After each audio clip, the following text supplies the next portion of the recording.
हाँ चलो Goga, good morning सबको, गुड मॉर्निंग। बैठ जाइए, बैठ जाओ सब लोग।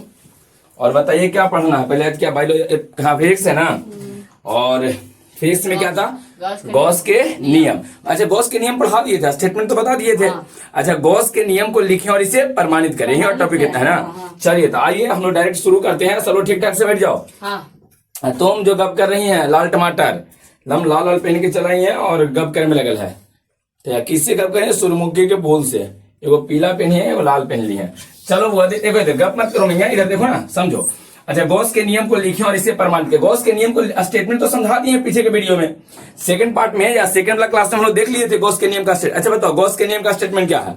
गॉस के नियम का स्टेटमेंट क्या था? गॉस के नियम में क्या कहा गया था? इस नियम के अनुसार किसी बंद लूप में उपस्थित आवेश के कारण विद्युतीय फ्लक्स का मान इस लूप में उपस्थित आवेश और एप्सिलॉन नॉट के अनुपात के बराबर होता है। यह था, फिर से बोलो बउआ, गॉस के नियम का स्टेटमेंट बोलो। इस नियम के अनुसार किसी बंद लूप में उपस्थित आवेश के कारण विद्युतीय फ्लक्स का मान, विद्युतीय फ्लक्स को सूचित किससे करते हैं? फाई से। किससे? फाई से। बिल्कुल ऐसे गोल करके बीचे बीचे फाड़ देंगे तो फाई बन जाएगा। तो विद्युतीय फ्लक्स का मान इस लूप में उपस्थित आवेश और एप्सिलॉन नॉट के अनुपात के बराबर होता ही ना था। अच्छा, इसको प्रूव करना, इसको सिद्ध करना। देखिए, सिद्ध करने से पहले क्या हम लोग करेंगे, पहले स्टेटमेंट लिख देना। स्टेटमेंट में क्या लिखेंगे? गॉस के नियम टोटल कैसे, क्वेश्चन ऐसे रहा कि गॉस के नियम को लिखें और इसे प्रमाणित करें। ठीक है, इस वीडियो का नोट्स आपको नहीं भेजा जाएगा, इस वीडियो का नोट्स आपको इसी में मिल जाएगा, आप खुद लिख लीजिएगा। ठीक है, स्टेटमेंट हम बोल देते हैं। शुरुआत कैसे करना, पहले क्वेश्चन क्या लिखिएगा बताइए। क्वेश्चन क्या लिखेंगे? गॉस के नियम को लिखें और इसे प्रमाणित करें। ये क्वेश्चन है। क्वेश्चन सुनिए सब लोग। गॉस के नियम को लिखें और इसे क्या करें? हाँ, प्रमाणित करें। सबसे पहले क्या करना है? लिखना है नीचे गॉस के नियम। क्या लिखेंगे? बोलो, गॉस के नियम। गॉस के नियम, ध्यान से सुनते जाइएगा। नियम पहले ऐसे करना, लिख के डैश दीजिए। लिखिएगा, इस नियम के अनुसार किसी बंद लूप में उपस्थित आवेश के कारण विद्युतीय फ्लक्स का मान इस लूप में उपस्थित आवेश और एप्सिलॉन नॉट के अनुपात के बराबर होता है। ये क्लियर हो गया? इतना सबसे लिखा जाएगा। लिखने के बाद आपको क्या करना है, जब गॉस के नियम का स्टेटमेंट लिखा जाएगा तो एक चित्र बनाना। ध्यान से समझिएगा, चित्र बनाना है वो ऐसे करके चित्र बना दीजिए गोल। एक में एक आवेश क्यू दे देना है। आप क्यू आवेश देने के बाद देखिए क्या आपको करना है। क्यू जैसे आवेश दीजिएगा ना, तो एक बाद नीचे इस डायग्राम के बारे में, चित्र के बारे में लिखना है। कैसे लिखेंगे बताइए? कहें कि माना कि एक आवेश क्यू है, माना कि एक आवेश जिसे एक बंद लूप में रखा गया है, जिसे एक बंद लूप में रखा गया है। क्लियर हो गया है? एवं इस आवेश के सहायता से गॉस के नियम को प्रमाणित करनी है। क्या करना है? गॉस के नियम को प्रमाणित। फिर से चित्र के बारे में सुनो। चित्र में हम लोग क्या लिए हैं ये बताइए। एक आवेश लिए हैं। आवेश कौन है? बोलो, क्यू है। आवेश कौन सा? क्यू। और इसको बंद लूप में रखा गया है और इस आवेश के सहायता से गॉस के नियम को प्रमाणित करना है। तो सीधे कहेंगे कि माना कि एक आवेश कौन? क्यू। तो माना कि एक आवेश क्यू है जिसे एक बंद लूप में रखा गया। कहाँ रखे हैं? बंद लूप में। जिसे एक बंद लूप में रखा गया है एवं इस आवेश के सहायता से गॉस के नियम को प्रमाणित करनी है। एवं इस आवेश के सहायता से गॉस के नियम को क्या करना? प्रमाणित। इतना लिखा जाएगा। सबसे पहले गॉस के नियम का स्टेटमेंट फिर से सुनो। सबसे पहले गॉस के नियम, गॉस के नियम लिख के डैश देना और लिखना, इस नियम के अनुसार किसी बंद लूप में उपस्थित आवेश के कारण विद्युतीय फ्लक्स का मान इस लूप में उपस्थित आवेश और एप्सिलॉन नॉट के अनुपात के बराबर होता है। क्लियर है? बाद में कोई करना है, एक डायग्राम बना दीजिएगा। डायग्राम के नीचे क्या लिखेंगे? माना कि एक आवेश क्यू है एवं जिसे एक बंद लूप में रखा गया है एवं इस आवेश के कारण गॉस के नियम को क्या करना है? प्रमाणित करना है। क्लियर है? अब देखिए क्या करना, ध्यान से सुनो सब लोग। हुआ एक बार बताइए, ये लूप बंद है। बंद मतलब कहीं से देख सकते हैं। पीछे के क्लास में बताया, ओकरा से आपको आइडिया होगा कि जो लूप होता है वो चारों पट्टी से बंद होता है। मतलब फुटबॉल देखिए हो वैसा, कहीं से हुलक के देखेंगे तो दिखेगा नहीं। अरे कहीं से हुलक के फुटबॉल के अंदर देखे जाए तो दिखेगा नहीं, दिखेगा। ये बात क्लियर है? एक बात ये तो कंफर्म है कि जब भी आप फुटबॉल को देखेंगे, इन लूप को देखेंगे कि अंदर से कि बाहर से? फुटबॉल के अंदर जाके देखिए कि बाहर से? बाहर से देखेंगे। तो देखेंगे हमने बाहर से। एक बार बताओ, धन आवेश के कारण विद्युतीय क्षेत्र किधर? प्लस वाला से बाहर निकलता है। इलेक्ट्रिक लाइन ऑफ फोर्स जो है ये धन आवेश से उत्पन्न होता है, ऋण आवेश में प्रवेश करता है। ऋण आवेश में कोई करता है प्रवेश, तो धन आवेश है। तो यहां से सब लोग ध्यान से देखेगा वो, यहां देखो सबसे पहले किधर निकलेगा? बाहर को जाएगा। तो विद्युतीय क्षेत्र बाहर की दिशा में हुआ। अब एक बार बताइए, इस विद्युतीय क्षेत्र को गोलवा के अंदर से देखेंगे कि बाहर से ओकर अंदर का जाके देखिएगा। फुटबॉल के अंदर नहीं, फुटबॉल के हमेशा किधर, बाहर। तब बाहर से। अब एक बार बताओ, क्षेत्रफल का दिशा किस पे निर्भर करता है, देखने वाला पर हमेशा। अगर इसको बाहर से देखते हैं तो क्षेत्रफल इधर हो जाएगा। आपको कई बार समझाए थे बउआ कि देखो क्षेत्रफल की दिशा याद रखो, बार बार आवेगा, बार बार आवेगा। अब देखिए आ रहा ना, तो क्षेत्रफल का दिशा किस पे निर्भर करता है बताइए, देखने वाला पर। अब एक बार बताओ, इसको हम देखेंगे अंदर जाके कि बाहर से, तो ऐसे करके बाहर से देखेंगे तो क्षेत्रफल इधर ना होगा, देखने वाला पर निर्भर करता है। जेने से देखता है उधर का क्षेत्रफल का दिशा हो जाता है। इसका मतलब डीए का भी डायरेक्शन, डीए वेक्टर का भी डायरेक्शन इसी डायरेक्शन में हो जाएगा। पहले इतना डायग्राम बन जाएगा, सब लोग बोलो इतना डायग्राम बन जाएगा। बनाने के बाद एक चित्र के नीचे निकले के नहीं रहेगा, उसको लिख देना है। बाद में बताइए क्या करना है। सबसे पहले डायग्राम में बाहर की ओर क्या दिखा देंगे, ई वेक्टर बाहर की ओर को दिखाना है, एरिया भी बाहर की ओर। दोनों जब एक ही डायरेक्शन में हो गया तब ब्रैकेट में थीटा बराबर कितना डिग्री याद है। जब दो सदिश एक ही दिशा में हो तो थीटा कितना डिग्री बताए हैं, 0 डिग्री। क्लियर है सबको, किसी को यहां तक में कोई दिक्कत नहीं है, पूरा एकदम कंफर्म हो। अब आइए, इसके चित्र इतना बनाने के बाद चित्र में थोड़ा सा मॉडिफाई कर लेना है। चित्र के नीचे आप लिख दिए थे, वो नीचे लिखना सिद्ध करना है। क्या करना है आपको, बोलो सिद्ध करना है या सिद्ध करनी है। क्या सिद्ध करनी है बोलो, क्या सिद्ध करना है हम लोग को, फाई बराबर क्यू इनक्लोज डिवाइडेड बाय कितना, एप्सिलॉन नॉट। इन्हें सिद्ध करना है। फाई बराबर कितना, Q enclose divided bye, enclose का है मतलब आईएनसी इनक्लोज का है मतलब कि इसके लूप के अंदर कितना आवेश है, लूप के अंदर कितना आवेश है। तो लूप के अंदर जो आवेश इसमें क्यू आया है, यहाँ पर आ जाएगा क्यू बटे एप्सिलॉन नॉट हो जाएगा। बात क्लियर हो गया। यहाँ पर आप लिख सकते हो क्यू बटे क्यू इनक्लोज के स्थान पर, क्यू इनक्लोज के स्थान पर लूप के अंदर कितना चार्ज है बोलो, लूप के अंदर कितना है क्यू था, Q divided by epsilon not हम लोग को सिद्ध करना है। यही ना है, यहां तक को दिखा। आप इसका प्रमाण दे रहे हैं बुआ, प्रमाण देखो, बस 2 लाइन में सोल्व हो जाएगा। ये सब चीजें आपको पहले भूमिका बनाना है। फिर से इधर थोड़ा सा ध्यान दो, थोड़ा सा बोला करो ना। चलिए फिर से आ जाओ, क्वेश्चन को इधर गॉस के नियम को लिखें और इसे प्रमाणित। पहले क्या लिखेंगे, गॉस के नियम लिख के दस देना। उसमें स्टेटमेंट क्या लिखेंगे, इस नियम के अनुसार किसी बंद लूप में उपस्थित आवेश के कारण विद्युतीय फ्लक्स का मान लूप में उपस्थित आवेश और एप्सिलॉन नॉट के अनुपात के बराबर। इतना लिख लीजिए पहले, इतना भाषा में लिख लेना। भाषा में लिखने के बाद क्या बनाएंगे, डायग्राम में इसे टोटल बना दीजिएगा। और डायग्राम के बारे में क्या लिखेंगे कि माना कि एक आवेश क्यू है जिसे एक बंद लूप में रखा गया है एवं इस आवेश के सहायता से गॉस के नियम को प्रमाणित करना है। अच्छा, हम लोग को क्या प्रमाणित करना है, क्या सिद्ध करना है बोलो, फाई बराबर क्यू बटे एप्सिलॉन नॉट। यहां तक में कोई दिक्कत नहीं है। अब आते हैं, देखो वो प्रमाण देते हैं, ध्यान से समझना प्रमाण कैसे देवल जा रहा है। इसका एक बात बताइए, प्रमाण लिखना अभी नहीं है, प्रमाण हम पहले बता देते हैं कैसे कैसे लिखना है। लास्ट टाइम बता देंगे, पहले 2 लाइन में सीखो। एक बात बताओ, हम लोग सिद्ध क्या करना है, फाई बराबर Q enclose divided by Kochi, यही गॉस के नियम में बोले थे। जब दिक्कत होने लगा था पहला तो कह के देखो लाइन में नहीं दिख रहा, कैसे गिनेंगे। दूसरा में इतना महीना मैथे हो गया ना कि बायोलॉजी वाला बेटा की दिक्कत हो गया, इसका सोल्व नहीं हो रहा। तो तीसरा कहते कि बेटा कोई दिक्कत ना है, एक काम करो ना, एक यूज कर लो, फाई बराबर क्यू इनक्लोज डिवाइडेड बाय, ये सिद्ध करना। बताइए हमको फाई बराबर इतना लाना है, तो फाई बराबर एकरा से पहले कोई फॉर्मूला जानते हो, तुम खड़े हो भैया लाल लाल पहने जे, बताइए फाई बराबर एकरा से पहले, इस फॉर्मूला में से पहले कोई जानते हैं, हाँ बिल्कुल, कौन सा बोलो बताइए। डी फाई बराबर क्या जानते हो, बिल्कुल सही है, ई वेक्टर डॉट, याद है डी फाई बराबर क्या जानते हैं भाई, ई है ना, डी फाई बराबर क्या जानते हो, ई वेक्टर डॉट डी वेक्टर। बस यही तो काम आपको करना है। एकरा से पहले जो नया हमने के फॉर्मूला सिद्ध करना, एकरा से पहले फाई बराबर क्या जानते हैं बताइए। हम लोग फ्लक्स बराबर क्या जानते हैं, फ्लक्स के लिए क्या फॉर्मूला, डी फाई बराबर ई डॉट। अब क्या करेंगे बताइए, सोल्व करके तरीका बताए हैं। दोनों तरफ कोची किए थे, इंटे पहले शॉर्ट में बताते हैं, 2 लाइन में पहले बताते हैं, उसके बाद पूरा लंबा चौड़ा करके बताएंगे। पहले 2 लाइन में पहले कोची करेंगे, दोनों तरफ कोची करेंगे बोलो। जैसे इंटीग्रेशन करेंगे तो ये पूरा का पूरा कोची हो जाएगा बोलो, फाई। अरे इंटीग्रेशन में हटेगा तो डी से खत्म कोची बचा, फाई। अच्छा एकरा कैसे तोड़ेंगे बोलो, ई का मैग्नीट्यूड मतलब ई के मैग्नीट्यूड कोची लिखेंगे और डीए के मैग्नीट्यूड कोची लिखेंगे इनटू cos थीटा।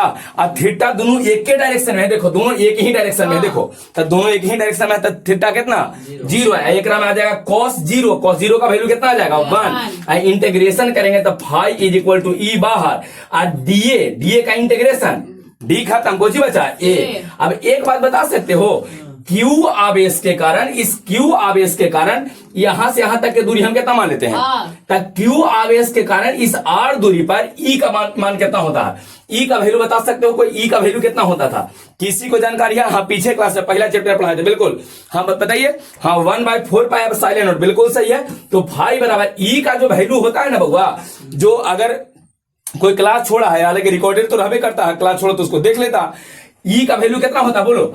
हाँ, ओ 1/4 pi epsilon not Q divided by are square. E का वैल्यू कितना होता है बताइए, पीछे पढ़ा है 1/4 pi epsilon not Q divided bye एक बाद ई ए है, ए मतलब एरिया। अच्छा एक बात बताओ, यहाँ जो हम गॉस के नियम में जो गोलवा बनाए थे, ये गोला, तब गोला का एरिया 10th में तुम लोग पढ़े हो, गोला का एरिया कितना होता है? 4 पाई आर स्क्वायर, 4 पाई, चारों पट से बंद, ब्रीथ नहीं है कि पाई आर स्क्वायर लिखा है, चारों पट से बंद, एकदम कचकचा के चारों पट से कोई है बंद। तब गोला का एरिया, फुटबॉल का area 4 pi are square, 4 pi are square. तो यहाँ देखो ये ई का वैल्यू लिखे हैं, और यहाँ ए मतलब एरिया, गोला का एरिया कितना होता है बोलो जल्दी से, गोला का एरिया जल्दी से बताओ कितना हो जाएगा? 4 पाई। अब कौन कौन कटेगा देखना, वो काट रहे हैं 4 पाई से 4 पाई, आर स्क्वायर से आर स्क्वायर, ऊपरे कोची बचा और नीचे कोची बचा। लो बउआ, कहाँ तो होने की दिक्कत है बताओ तो, कहाँ तो होने की दिक्कत है? यही एक स्टेप है। अरे एक बार बताइए, हमको फाई बराबर सिद्ध करना था इतना, तो फाई बराबर फॉर्मूला जानते को चाहिए बताइए, यही तो को जानते हैं। डी फाई इक्वल टू बोलो ई dot D A, E dot, उसको सोल्व करो, सोल्व करके तरीका समझावल है कि दोनों तरफ पहले इंटीग्रेशन। क्यों? क्योंकि हमको डी फाई थोड़े चाहिए, क्या चाहिए? फाई चाहिए। अब बहुत छोटा चीज को बड़ा करने के लिए बोले हैं कि इंटीग्रेशन कर लो, इस चैप्टर में तो बोले हैं, तो दोनों तरफ समाकलन कर लेंगे तो ई फाई हो जाएगा। एने इंटीग्रेशन करके जब मेरा पूरा सोल्व करेंगे तो ई इंटू ए आएगा, काहे कि दोनों एक ही डायरेक्शन में है। तो थीटा कितना डिग्री? 0। दोनों एक ही डायरेक्शन में नहीं है, देखिए ना यहाँ दोनों एक ही डायरेक्शन में है। ई भी इधरे है और डीए भी इसी डायरेक्शन में है, तो दोनों एक के डायरेक्शन में हो गया। मतलब थीटा कितना हुआ? 0। cos 0 का वैल्यू कितना होता है? वो 1 होता है। तो केवल ई इंटू ए नहीं रह जाएगा, तो केवल कितना रह जाएगा? जल्दी से बोलो, ई वेक्टर आई इंटू मतलब ई इंटू ए। ई का मान क्या जानते हैं? इलेक्ट्रिक फील्ड इंटेंसिटी वेक्टर, विद्युतीय क्षेत्र की बोलो। हाँ, प्रबलता, प्रबंधता और तीव्रता। तो इन तीनों का इसका वैल्यू कितना बताए थे? 1/4 pi epsilon not Q divided by are square. ये एरिया चाहिए हमको, क्या किसका? ये जो गोल हम लोग लिए थे ना, एक क्या है बंद गोली था, लूप था, तो वो बंद लूप कैसा है? गोलाकार था। गोला का एरिया 4 पाई आर स्क्वायर, काटिए क्यू बटे एप्सिलॉन नॉट, आपका आंसर आ गया। नीचे लास्ट में लिख दिए कि आता प्रमाणित हुआ, समझ में आया? या आता सीधा हुआ, सीधा मतलब सिद्ध, आता कुछ हुआ सिद्ध, समझ में आया? आप देखिए प्रमाण आप दे रहे हैं, देखो अब तो कहां तक आपको समझा दिए थे। पहले गॉस के नियम का स्टेटमेंट लिख लेना है, इसके बाद ये डायग्रामा बना लेना है पूरा अच्छा से डायग्राम के बारे में। अब बाद में लिखना है ना, सिद्ध करनी है या प्रमाणित करनी है, लिख देना। अब बाद में लास्ट में हम लोग क्या लिखेंगे बोलो? प्रमाण। क्या लिखेंगे? प्रमाण लिख के कैसे कैसे लिखेंगे अब समझो सब लोग। हुआ गॉस के नियम को का प्रमाण हम लोग कैसे लिखेंगे, ध्यान से समझेगा प्रमाण। अब एक जो अभी समझाए है ना प्रमाण, एक बड़ा में खाली हम लंबा चौड़ा करके बना देते हैं ताकि आपको दिक्कत ना हो। 5 नंबर चाहिए ना प्रमाण, क्या चाहिए वो बोलो? प्रमाण। प्रमाण में लिखना हम लोग जानते हैं कि, ध्यान देना, हम लोग जानते हैं कि, वी नो दैट, हम लोग जानते हैं कि। चलिए क्या जानते हैं बोलो? डी फाई बराबर क्या जानते हो? जल्दी से बोलो तो।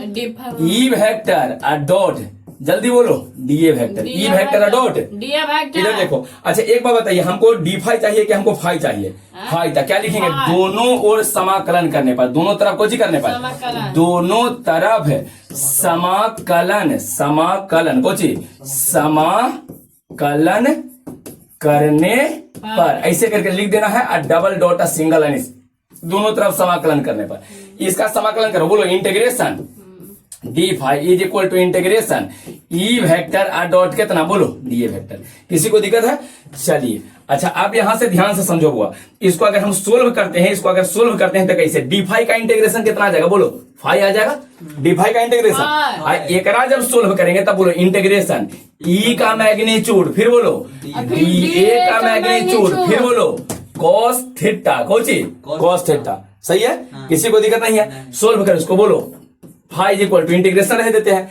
अच्छा ई वाला का मैग्नीट्यूड हम तो जैबे करेंगे सना तोरो लेके जाएंगे, तो यहाँ क्या बच गया? ई हम तो जैबे करेंगे सना तोरो लेके जाएंगे, कुछ बचेगा डीए इंटू आ जाओ कॉस थीटा कितना डिग्री है? जीरो, काहे कि दोनों एक ही डायरेक्शन में था। थीटा कितना हुआ, कितना बारी बात आपको समझाया कि थीटा दोनों एक ही डायरेक्शन में होता था, थीटा कितना होता है, जीरो होता है। क्लियर है।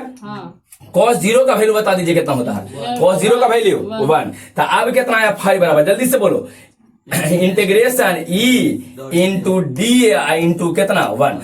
ई कांस्टेंट है, बाहर कर दें तो बोलो आप फाइव बराबर अब कुछ आ जाएगा, ई तो बाहर हो गया, इंटीग्रेशन डीए में 1 से गुना करो, बोलो डीए, और डीए का इंटीग्रेशन कितना, डीए का इंटीग्रेशन करेंगे तो डी कुछ हो जाएगा, खत्म, कुछ बचेगा ए। तो बोलो फाइव बराबर कितना आया है, ई इंटू ए, ई का वैल्यू ए का वैल्यू रख के अपना सोल्व करेंगे।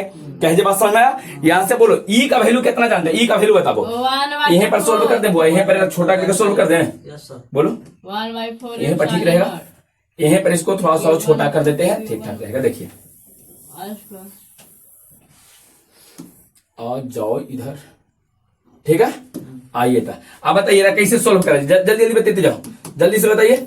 हाई इज इक्वल टू, बोलो ई का मान कितना, 1/4 pi epsilon not Q R divided bye into, गोला बनाए थे तो गोला का क्षेत्रफल कितना होता है, बोलो 4 पाई आर स्क्वायर, है ना, 4 पाई से 4 पाई, आर स्क्वायर से आर स्क्वायर, खत्म। अब क्या आ जाएगा, बोलो इधर फाइव बराबर कितना आया है, ऊपर एक और बचा है क्यू, देखो ऊपर कुछ नहीं क्यू बचा है, नीचे बोलो एप्सिलॉन नॉट, यही तो हमने के सिद्ध करना था, लास्ट में नीचे लिख देना, क्या था, सिद्ध हुआ। आता क्या हुआ, यहाँ तक में किसी को कोई दिक्कत है, गॉस के नियम को जी कर दिए हैं, खत्म। गॉस के नियम क्या, किसी को कोई दिक्कत, सबसे पहले शुरू एक बार फिर से करो, बोलो सबसे पहले गॉस के नियम का क्वेश्चन को जी लिखेंगे, गॉस के नियम को लिखें एवं इसे प्रमाणित करें। गॉस के नियम के पहले स्टेटमेंट क्या लिखोगे, जल्दी से बोलो, गॉस के नियम का स्टेटमेंट, इस नियम के अनुसार किसी बंद लूप में उपस्थित आवेश के कारण, आवेश के विद्युतीय फ्लक्स का मान इस लूप में उपस्थित आवेश एवं एप्सिलॉन नॉट के अनुपात के बराबर होता है। एक बाद एक कचकचा के अच्छा सा चित्र बना लेना है इस तरह से, ठीक है।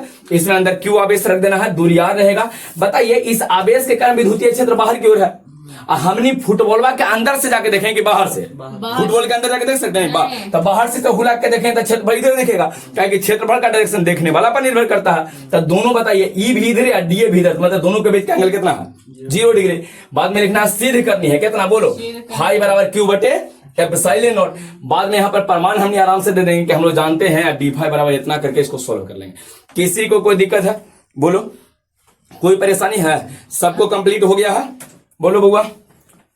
चलिए इसको पूरा कर लीजिएगा, इसका नोट्स नहीं भेजा जाएगा, एकरे में सबको पूरा करना पड़ेगा। इसमें नोट्स क्या भेजे, सब कुछ तो बता दिए हैं, उसे अपना लिख लीजिएगा कंप्लीट।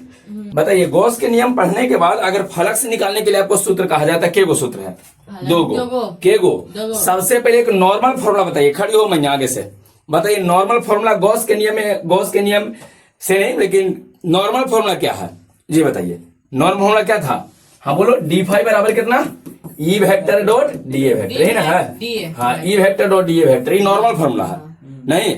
लेकिन अगर गॉस के नियम के सहायता से अगर फॉर्मूला कहा जाए तब क्या था, याद है, हाँ बोलो, phi equal to q enclose are divided by epsilon naught, यही ना है। यहाँ तक में दिक्कत नहीं है।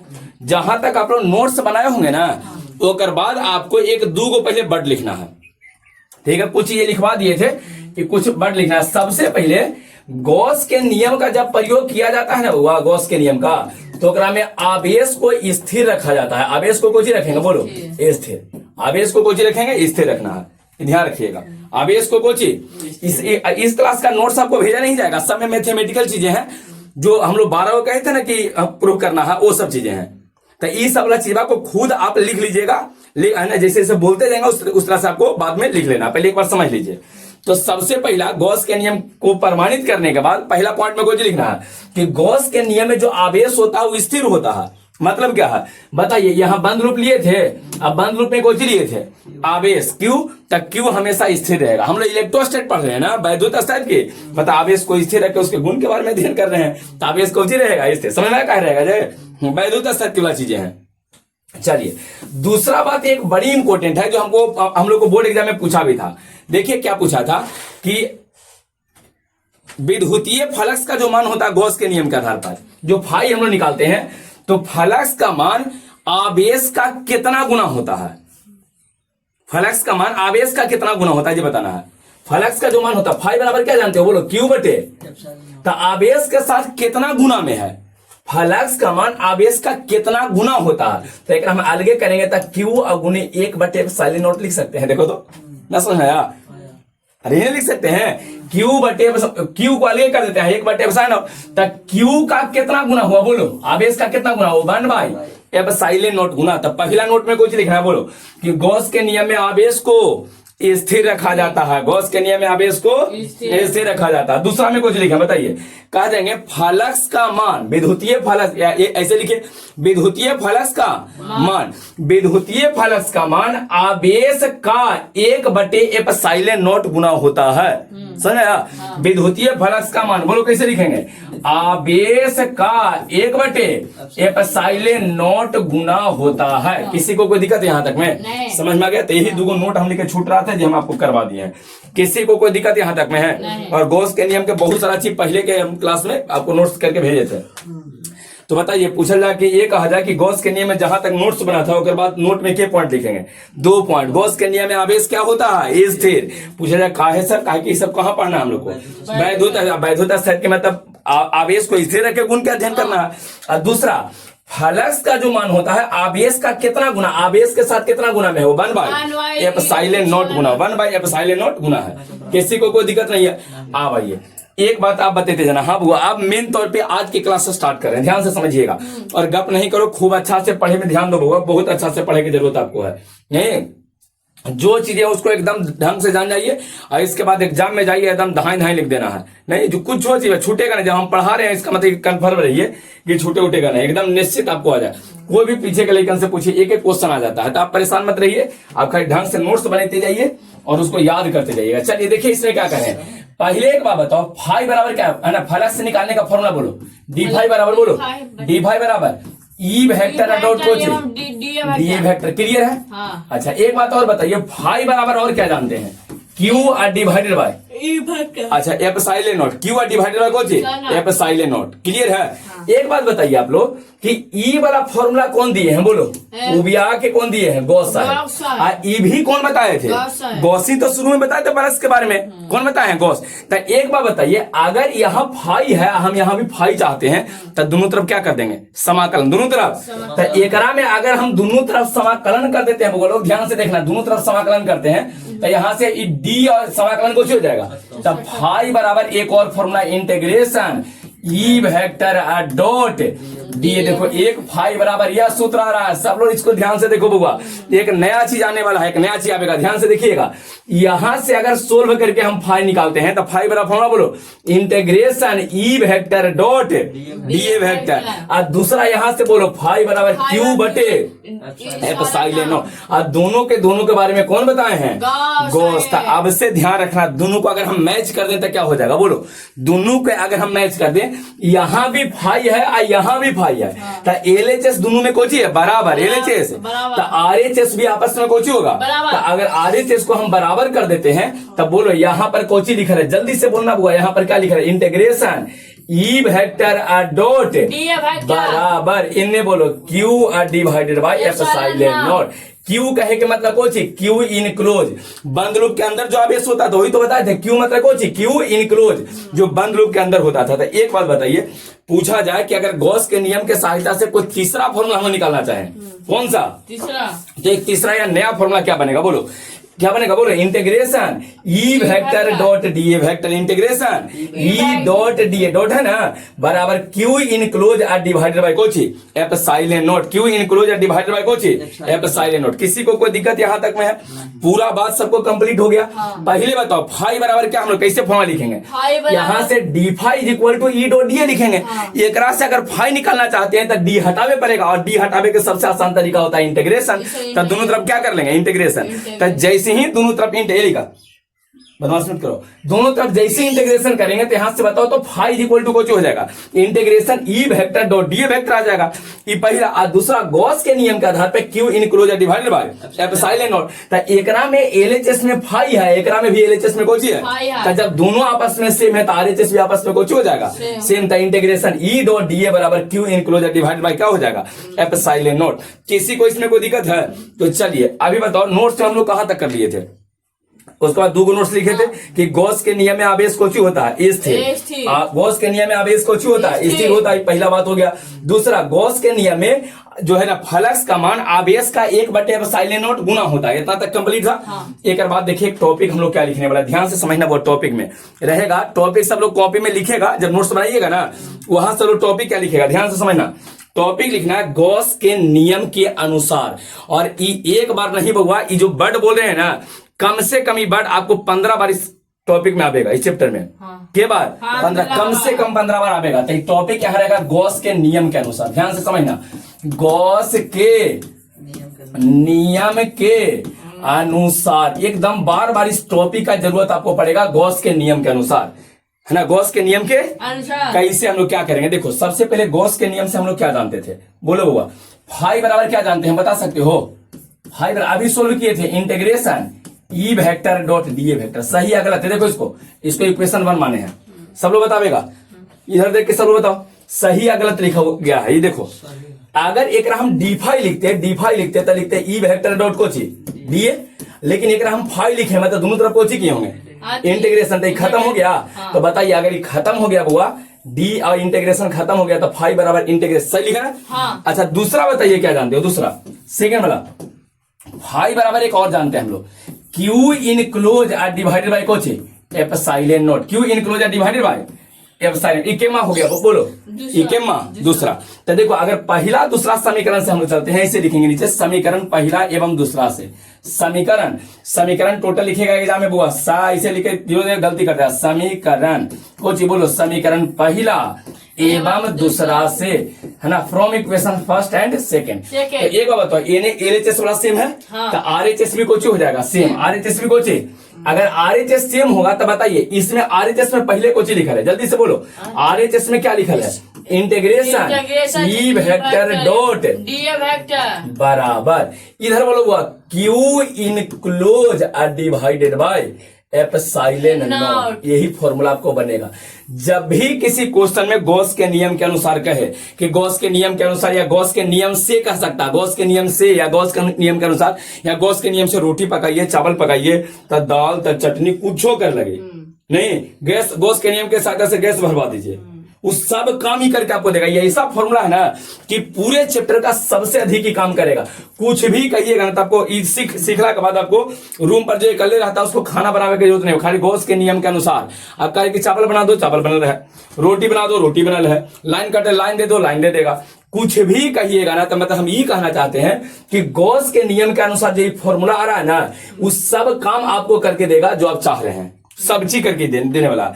जब भी किसी क्वेश्चन में कहे कि गॉस के नियम के अनुसार या गॉस के नियम के सहायता से, गॉस के नियम के सहायता से ई काम कर दीजिए, ये कर दीजिए, ये कर दीजिए, तो सबसे पहले इस फॉर्मूला के लिए क्या लिखेंगे बोलो, integration E dot d A, integration E dot is equal to q enclose divided by epsilon naught. यहां तक है ना, सबसे पहले क्या करना है, नोट्स बना लेना है। उधर दो सब पॉइंट लिख लिया था नोट कॉपी में, दो पॉइंट लिख लिया था सब नोट कॉपी में। अगर ये हो गया है ना तो बाद अगला टॉपिक में हम लोग क्या लिखेंगे बोलो, ये टॉपिक अगला टॉपिक में लिखेंगे कि गॉस के नियम के अनुसार या गॉस के नियम के सहायता से, गॉस के नियम के अनुसार या गॉस के नियम के बस के समीकरण दोनों को सोल्व करेंगे तो हमने के नया आ जाएगा। मुख्य तौर पे एक याद ही नहीं रखना हमने के, गॉस के नियम के सहायता से जब भी कहेगा मैंने लोग जब भी कहेगा ना तो इस फॉर्मूला को याद रखना, integration E dot d A, integration E dot is equal to q enclose divided by epsilon naught. देखिए अब हम लोग कैसे इसको आगे बढ़ेंगे, देखो गॉस के नियम के सहायता से कहेगा तो इसको लिख लेना।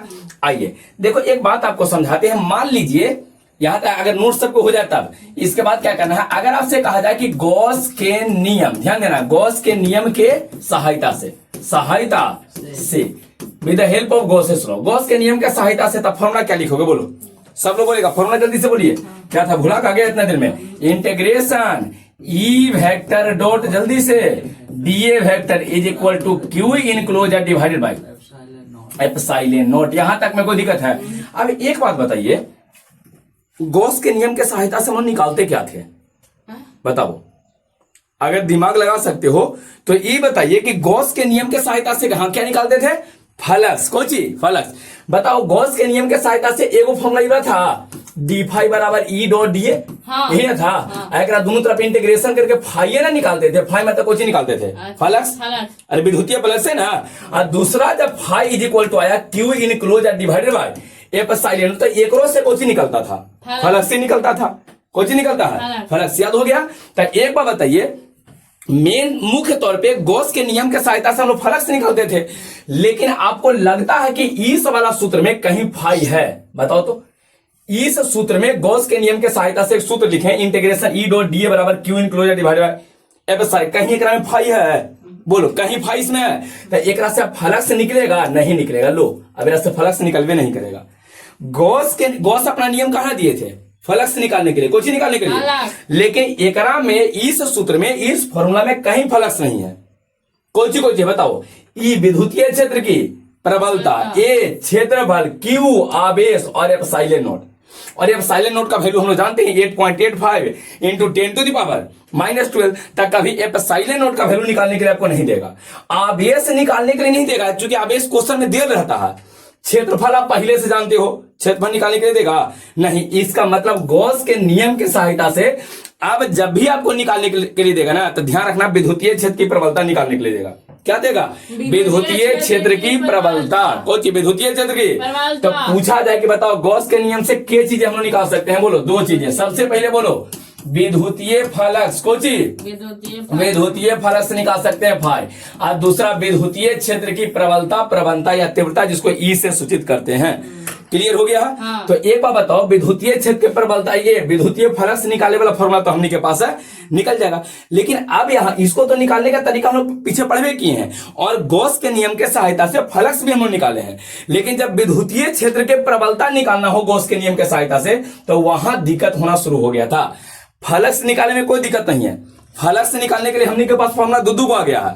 फ्लक्स निकालने के लिए फाई बराबर कुछ नहीं, क्यू इनक्लोजर डिवाइडेड बाय, देखो कि अंदर चार्ज कितना है, उसको एप्सिलॉन नॉट से भाग दे दो, आंसर आ जाएगा। आप पहले क्वेश्चन करवाए हैं, तो एकरा निकालने में हमने के कोई दिक्कत नहीं है। हमने के निकालना कुछ है विद्युतीय क्षेत्र की प्रबलता, और गॉस के नियम के सहायता से अगर विद्युतीय क्षेत्र की प्रबलता निकालना चाहते हो ना, तो उसमें एक नया कंसेप्ट आता है, हुआ एक नया कंसेप्ट आता है जिसका नाम देते हैं गॉसियन सतह।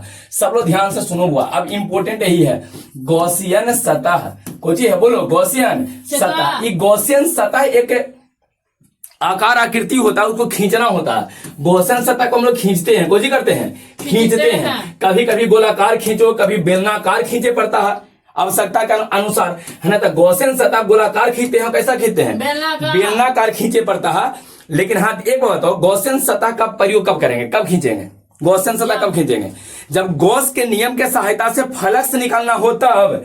गॉस के नियम के सहायता से फ्लक्स निकालना हो तब, या विद्युतीय क्षेत्र की प्रबलता निकालना हो तब, है क्या? फ्लक्स निकालना हो तब हमने के कोई सतह खींचे की जरूरत है। लेकिन गॉस के नियम के सहायता से जब विद्युतीय क्षेत्र की प्रबलता निकालना हम लोग ना, तो वहां पर एक काल्पनिक सतह खींचा जाएगा, ऐसे नहीं निकलेगा। वहां दिक्कत हो जाता है, वहां आपको अलगे से काल्पनिक सतह खींचना पड़ेगा।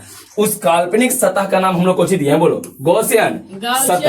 नाम कुछ दिए, गॉसियन सतह। तब गॉसियन सतह की परिभाषा बताइए, क्या कहेंगे? कि यदि गॉस के नियम के सहायता से विद्युतीय क्षेत्र की प्रबलता ज्ञात करनी हो, फिर से, यदि गॉस के नियम के सहायता से विद्युतीय क्षेत्र के प्रबलता ज्ञात करनी हो, तो इस स्थिति में एक काल्पनिक सतह खींचा जाता है। इस स्थिति में काल्पनिक कहे का मतलब डॉटेड, ऐसे डॉट डॉट करके खींचे पड़ेगा, ध्यान रखिएगा। गोल खींचेगा तो डॉट डॉट, बेलनाकार खींचेगा तो ऐसे डॉटेड करके खींचना है। एक काल्पनिक सतह खींचा जाता है, जिस काल्पनिक सतह को गॉसियन सतह कहते हैं। पहले गॉसियन सतह का परिभाषा याद हुआ है?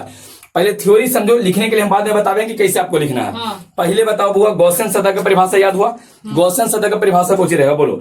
एक है कि गॉस के नियम के सहायता से, गॉस के नियम के सहायता से यदि विद्युतीय क्षेत्र के प्रबलता ज्ञात करनी हो, विद्युतीय क्षेत्र के प्रबलता ज्ञात करनी हो, तो एक काल्पनिक सतह खींचा जाता है। उस काल्पनिक सतह को हम लोग गॉसियन सतह कहते हैं।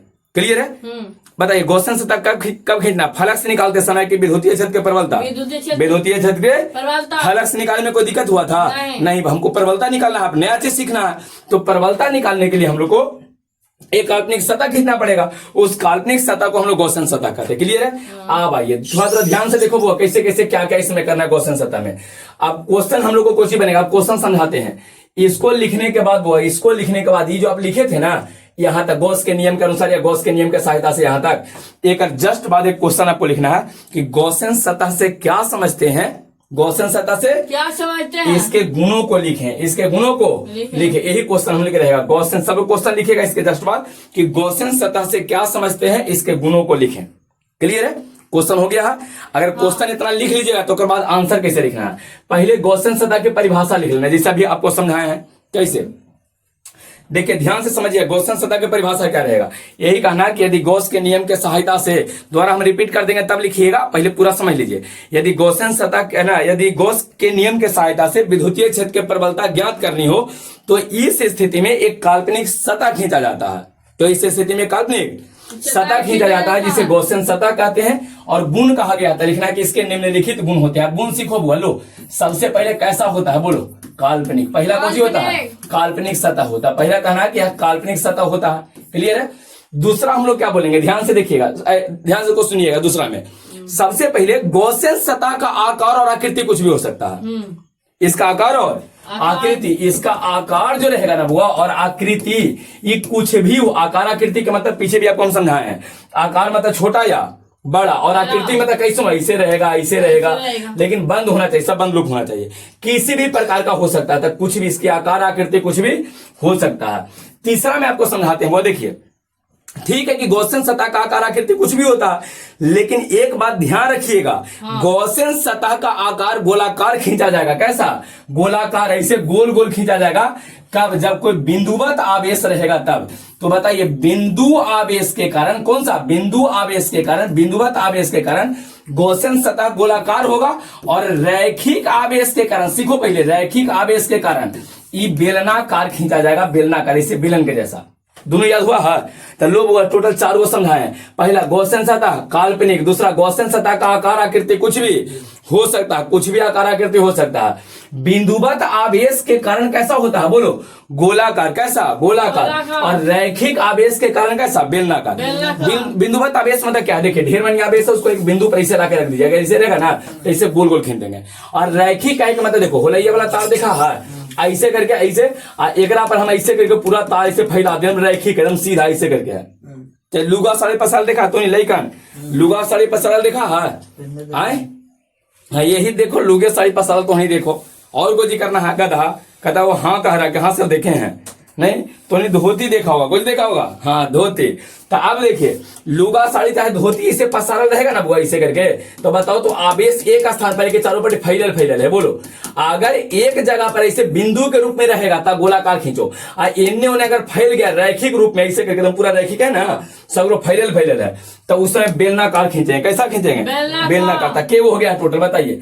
सबसे पहला कैसा, काल्पनिक होता है। दूसरा बोलो, गॉसियन सतह के आकार या आकृति कुछ भी हो सकता है। तीसरा बोलो वो बिंदुवत आवेश के कारण कैसा, बिंदुवत आवेश के कारण कैसा, बोलो गोलाकार। कैसा, गोलाकार। तीसरा के बाद चौथा, रैखिक आवेश के कारण कैसा, बेलनाकार। बोलो, अगर आवेश को कुछ डंटा पर रख रहे, इसे डंटा एकरा पर पूरा फैलल है, तो कैसा खींचेंगे, बेलनाकार। कैसा, पूरा एकदम समेट के एक जगह रख दिया है, गोलाकार। कैसा, गोलाकार। समेट के एक जगह पर कर दिया, मतलब बिंदुवत हो जाएगा ना। नहीं, मान लीजिए खेत में पूरा पसार दिया, धान कैसे पसार रहता है खेरनी में, वैसे बोलो खेत में पसार दिया, कुछ करेंगे, खेत में पसारल है, फैलावल है, तो बेलनाकार।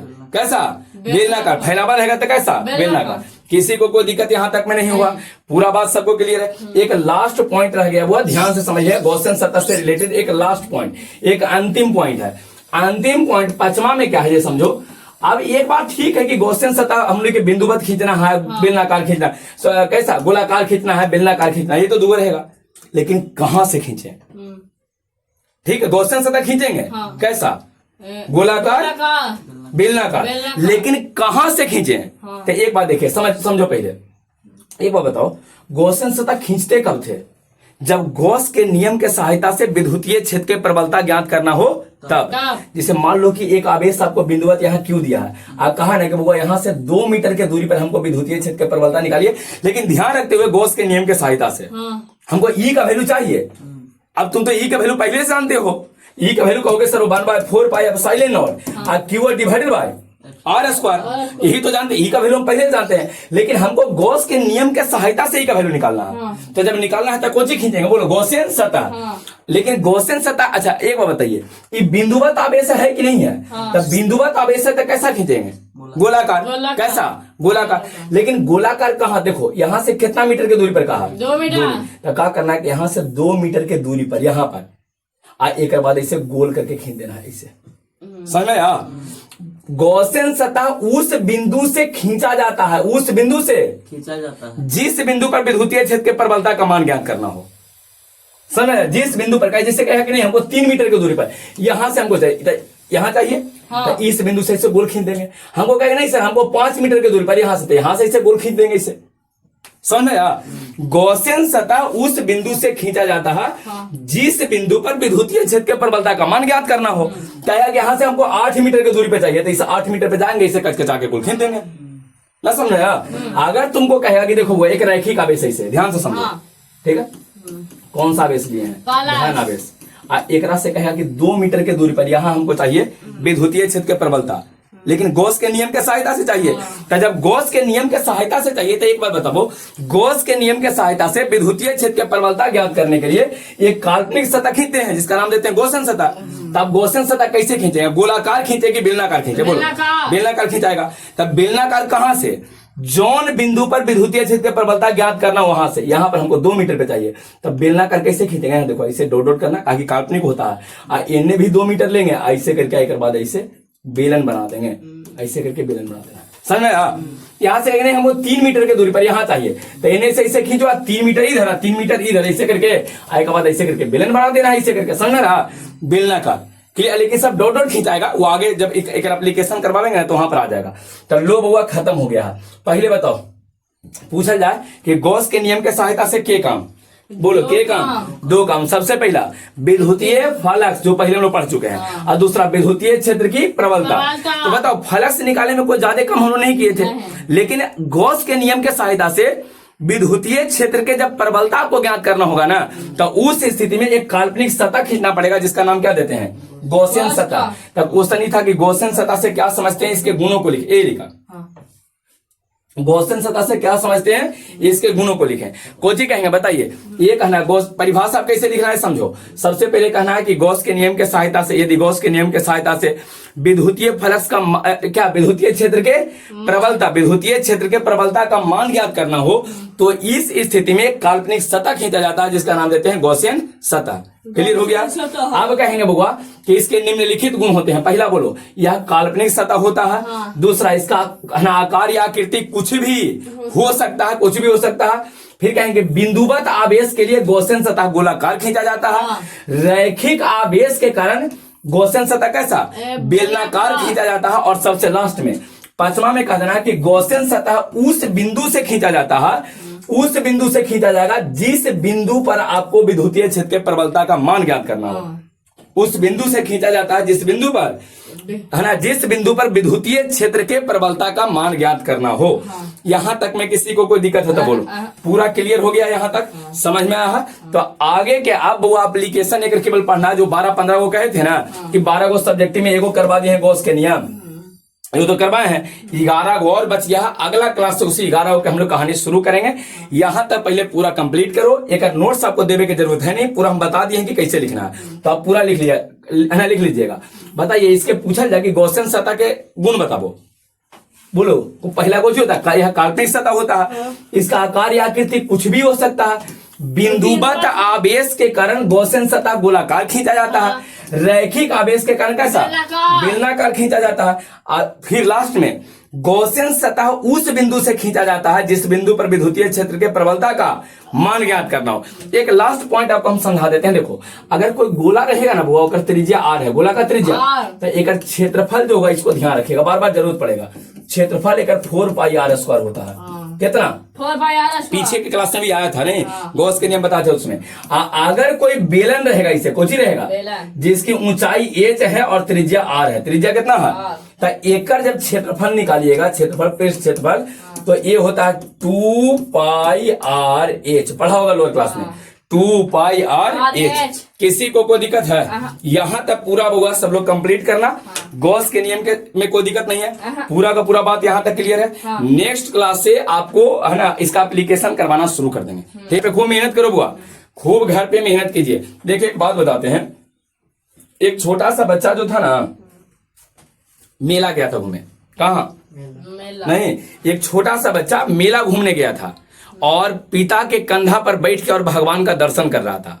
मंदिर में भगवान को पिता को छोटा कंधा पर बैठे लेते, भगवान का दर्शन कर रहा था। उस नादान को ये बात पता नहीं है कि जिसके कंधा पर बैठे हैं ना वही भगवान है। कहे बात समझ में आया है? हाँ, तो ध्यान रखिएगा, अगर आपको पढ़े के कभी मन ना करे ना तो एक बार पिता के चेहरा देख लीजिएगा, कितना मेहनत करके आपको पैसा देते हैं, कमाते हैं, कैसे कैसे करके नहीं, आपके खुशी के लिए समझिए कि वो अपने पूरे खुशी को दांव पर लगा दिए हैं। ऐसे व्यक्ति होते हैं पिता। नहीं, अगर ना पढ़े के मन करे तो एक बार चेहरा देख लीजिएगा, फिर बाद में आपको पढ़े के मन कर लेगा। नहीं, पूरा ढंग से कंप्लीट कीजिएगा। नेक्स्ट हम लोग अगले क्लास में मिलते हैं।